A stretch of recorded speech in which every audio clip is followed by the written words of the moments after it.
Hello and welcome back. We're just taking these coaches back to the station with Hornby Railway's Class 2 Ivatt today. She's model number 857, nicely through the points there. And we'll bring her to a stop just by points number 11 so we can get her into the station. So we've got to throw those points, find the right switch. There we go. So this model of the Ivatt was made by Hornby Railways in 75 till 77, and then there was a green variant between 78 and 80, and I think the green variant was model number R.852, and the black one we're looking at is 857. So both of these models weren't around for a huge amount of time, so let's see if we can get her smoothly all the way into the station. So we'll give it a little extra power now. Slight spring into life there. We've got the XO4 Type 3 motor in here. Up along the station there. Beautiful looking model. And I stopped just about there. It's very difficult to see if you're actually at the end of the station from where I'm sitting at the moment, but I think we're almost up to the buffer stop there. And then we should just take care of the point work before we do anything else, otherwise we could have some accidents unintended. So we'll switch points 10 while we remember that's the crossover from the passing loop to the inside line, and we'll switch points number 5, that's the outside line to the passing loop. So we're now going to take those maroon coaches away with the Electra, the EM2 Electra there sitting at the other platform. So to get some power there, what we need is to open points 12 to start with. Let's see if we can get that. That sounds like we've thrown that quite nicely. And then we want to roll that Electra forwards out beyond the points. So nice and smoothly away.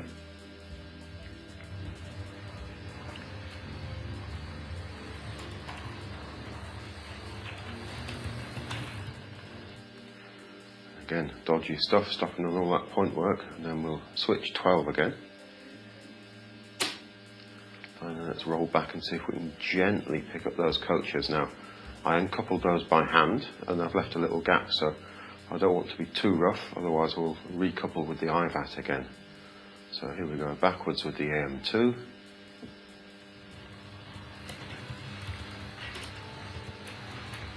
Let's see if we can slow this right down. There, I think we have that. And then we'll take her out onto the outside line for a moment or two.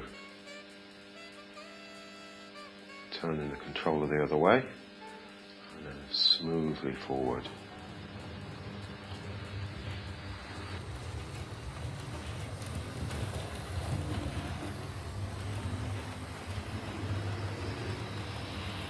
And then we'll snap those points shut as she comes through there, and we'll just run her around the inside line back to the station, I think, into that first radius curve, and we'll plan to stop her at the uncoupling ramp. So we'll take off a little power. There we go, and I think we've just got to take out the tension in those couplings. Let's see if we can back that up a little. I think that should do it. And then we'll throw that uncoupling ramp. So it'd be nice to have these in more places, but it is relatively complicated to get them in, and they're never quite where you need them.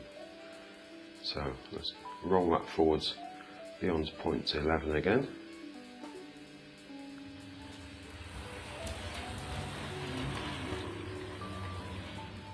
We'll stop her there, we'll switch points 11,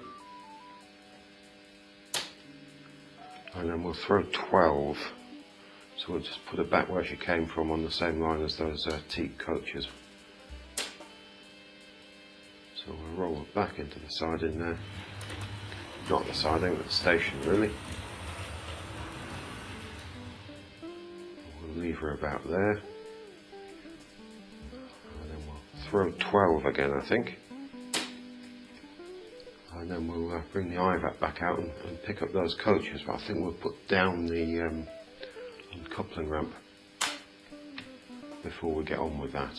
So let's try and remember to get the controller in the correct direction for the Ivatt. And out she comes. Slight rattle from the tender.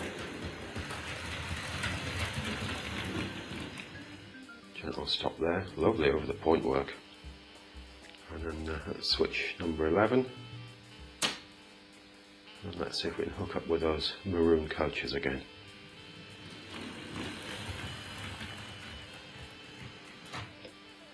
I think we have that. And then let's take them off around the layout again. So we'll take her backwards.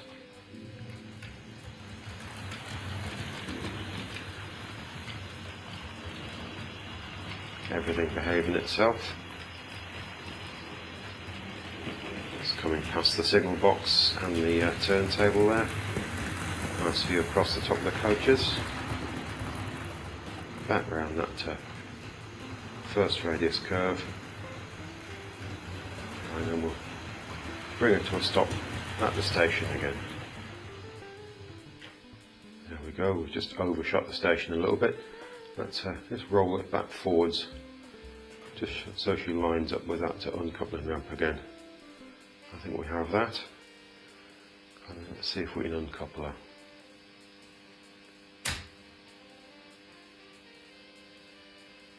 And let's see if we can separate her again.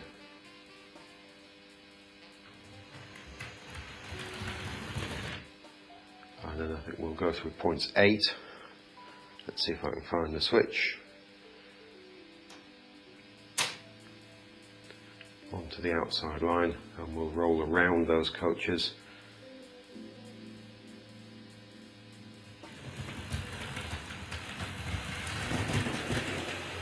We'll just stop there at points number 7. We'll switch 8 behind her, and then we'll throw 7.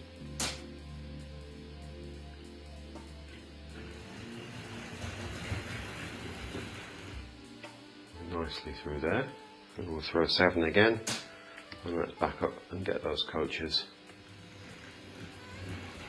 I think we have those now, and then let's off around the layout again into the first radius curve this time.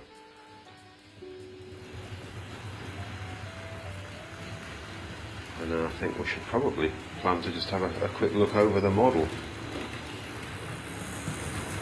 Great view from above there into the distance. I indicated earlier that the Ivatt came along in 1975, but she does actually show up in the 74 catalogue. So we'll just have a look. She's on page 25. Really impressive picture there at the top of page 25. Let's just have a look at that new, really beautiful looking locomotive, isn't it? And I think this was the first steam locomotive in the range to get glazed windows from what I've read. And now we have some information about the model. R.857, 260 Ivatt Class 2, mixed traffic locomotive and tender, available mid-74 it says there. Model has this distinctive tender with roofing to provide protection for the crew when running in reverse. Fully glazed windows, there we go, it's mentioned the glazed windows. Are fitted to the locomotive and tender, and vacuum pipes are included, so my model doesn't have the vacuum pipes, so they weren't in the box, neither were the instructions. Terrific cutaway down there, isn't there, the pannier tank. Lovely thing. I'd love to have a cutaway model like that, I think. Brushes. Wouldn't we all like to be able to get brushes quite freely as well? I don't expect they're £4 or £5 a pair then. So we'll just pop that to one side. Again, my edition of this catalogue is coming apart. The staples have gone in the centre of it. We'll just pop that to one side and have a swift look at the model in the box. There she is, mid-70s box. Lovely logo on there, that black and white illustration on the face card. Box is fairly sort of weak and feeble, so I've already got it open. You can see it's torn away in these areas here on both ends. We've got made in England by Rovex models and hobbies. So there's the info on the other end of the box. R.857 BR260 Ivatt Class 2 locomotive, just a sticky label on there. Have a look down the other side. So if we slide her out and have a swift look, again, this might make that awful noise that polystyrene can make on cardboard. So we'll just pop that out and we'll swiftly lift off the face card and have a look at that. These get damaged when people put them back in, they get folded over by accident. Lovely illustration. Interesting choice of typefaces they were using there in the mid-70s. Let's pop that down. It looks more like it would be at home in a music magazine, that sort of typeface, doesn't it? So we'll just pop that over there, and there she is in white polystyrene, sorry, not polythene. As I mentioned earlier, there is no paperwork, and I imagine the vacuum pipes would have been fitted on in a bag or something within the box at some stage. So let's just have a look at that great big traction magnet there, and still quite crude wheels at this stage, not fine scale, no flange on the centre one, but they are plated. Lovely looking valve gear, and that printing is away just a little bit. I don't know whether that's wear or just badly applied in the first place, but looks pretty nice along the tender there. So I think we'll just pop the model out of the box for a moment. Let's see if we can ease the locomotive out and have a swift look over her. I think she sort of carries quite a bit of detail there, and that glass does look rather thick in the window apertures there, isn't it? Of course, it's not glass; it's just thick plastic. Number on the smoke box door there, and there is the hole in the buffer beam there to receive the vacuum pipe if you had them. So let's have a swift look around. Let's see for cab detail. There we go, plenty of cab detail there. Sadly, a split there where the screw's been tightened at some stage in its life. Let's just turn that around. Try not to get oily fingers touching the wheels. It's inevitable at some stage. Lots of extra metalwork fitted on the top here. And lovely, lots of rivets around the boiler and stuff, isn't there? So let's just have another look around the front there. It's a lovely thing. She is quite powerful on the track. Loses a little bit with the plated wheels. Not quite as much loss of traction as the B12 we saw a few weeks ago. And I think that's more down to the finer scale wheels and the back-to-back measurements in the end. They're not quite as good. So let's have a look underneath there. You can see that motor there. We'll have a look at that a little later. We'll whip the top off it and have a look inside. But looks like a model from a bygone age when you look underneath, doesn't it? When it's sort of got that 60s feel about it, but you've got that sprung wire pickups in there and a plastic drive gear, plated wheel on the bogie there. So we'll just pop that down, and then we'll pick out the tender. Again, excuse the noise the polystyrene's making there. Lovely tender. I think at this stage, if they could have got the ring field in the tender, they would have done so, I think. So they've gone for the XO4, XO3 style motor in the locomotive. Look at that sort of spilt coal down the side and all that riveting. A lovely metal ladder fitted on the back there. And again, you've got the hole for the vacuum pipe in the buffer beam there. Let's see if we can turn that around. These are plastic buffer heads at this point. Nice to have metal ones, I think, but perhaps it's a cost thing. So let's have a look underneath. We've got these sort of silver seal even style wheels here. They're still on a split sleeved wheels on a single axle, but they are nice smooth running. It does have a little bit of a rattle about it, this tender, when it's running. There are that pin there, the metal pin's loose. And I think that weight moves around a little inside it from time to time. And there's that glazing in the rear cab there. Interesting design. Very practical looking locomotive. I'm not sure how practical it was in real life, but it certainly looks the business, doesn't it? Lovely steps and under frame detail there as well. Really pretty thing. I keep saying that, don't I? So have a look at the top of the coal there. Good amount of detail in there, and these lovely domes. I think there's some sort of hinge detail there. See if I can get some focus there. Or perhaps that's a handle where it would lift up and hinge back, perhaps. Like that rail running all the way around the edge there.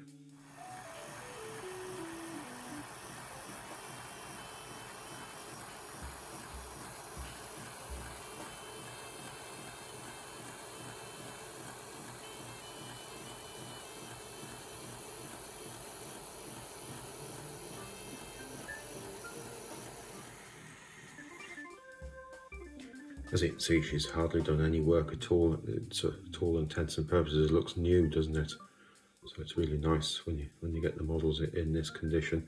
Got a little bit of white grease there on the brass worm. We've got the plastic drive gear we saw earlier.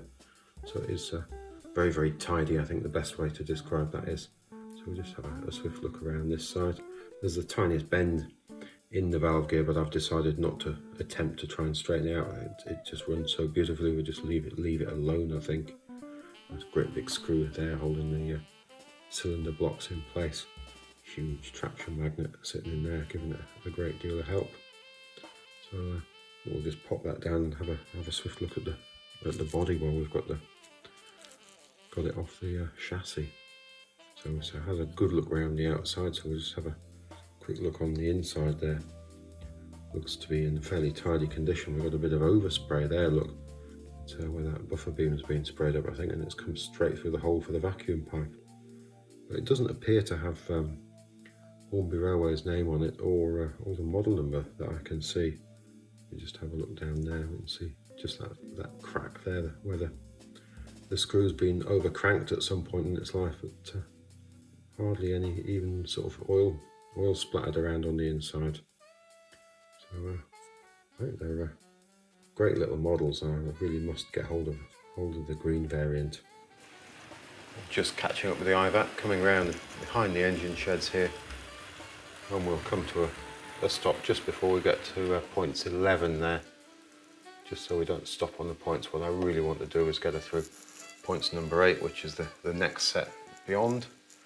So if I just throw those, we can have a swift look there, and then thrown with a reassuring click. Somebody was asking me in the comments the other day if they could have a look at the controller, so we'll probably take a moment to do that. And again, I'm handheld here, but just catching the bottom of the gimbal on the catenary as usual, so it causes it to catch it. It's very difficult to get it in low.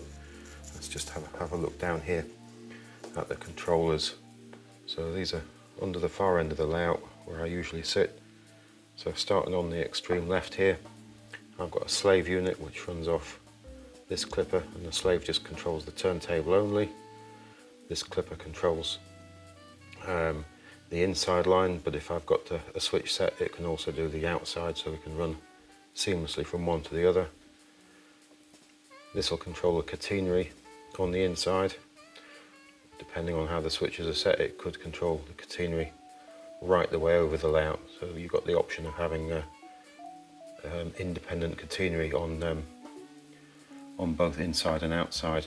But again, this layout is just too small to take advantage of these things, so it's all very good wiring this up. Excuse the noisy floorboards here.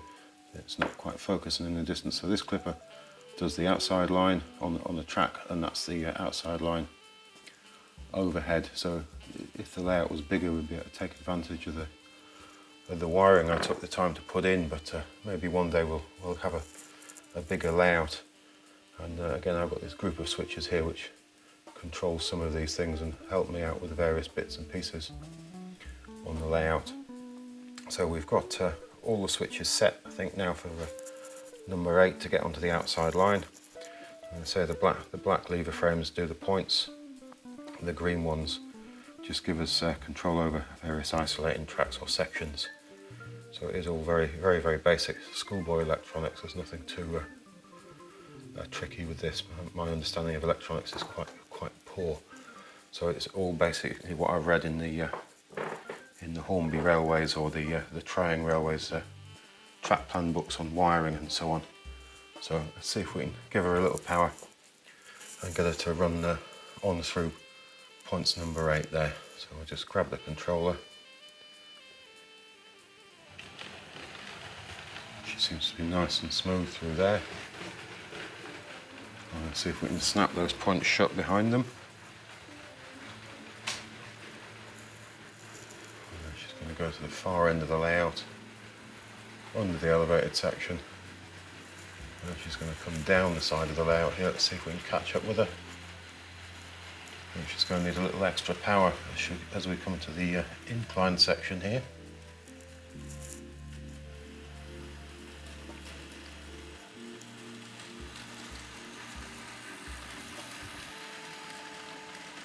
Fairly effortless, it does need the extra push up there.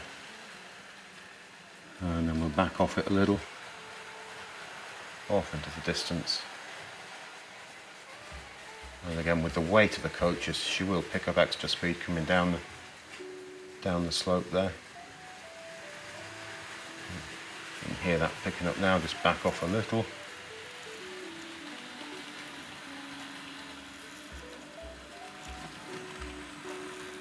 Very smooth with these plated wheels.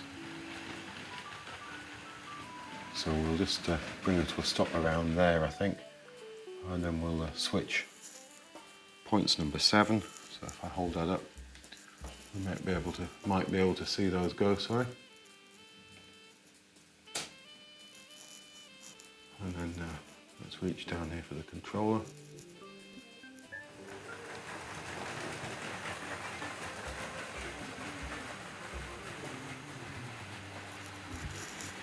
And she's going to come back round. We'll see if we can remember to throw those points.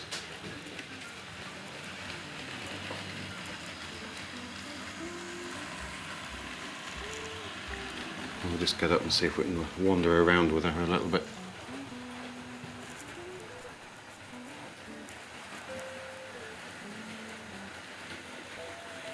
She looks pretty good. Lovely looking, as I've said before, I think, this locomotive. And she does have a fair bit of pulling power with the magnet adhesion, but again with the plated wheels, some of that power is sort of lost. There we go. And she is so smooth through the point work and so on. But I think that's probably going to be about it for this week. If you look back again next time, we'll have something else from the range to look at. Let's just follow her down the side of the station and out the other side. Again, thanks for watching. Goodbye now.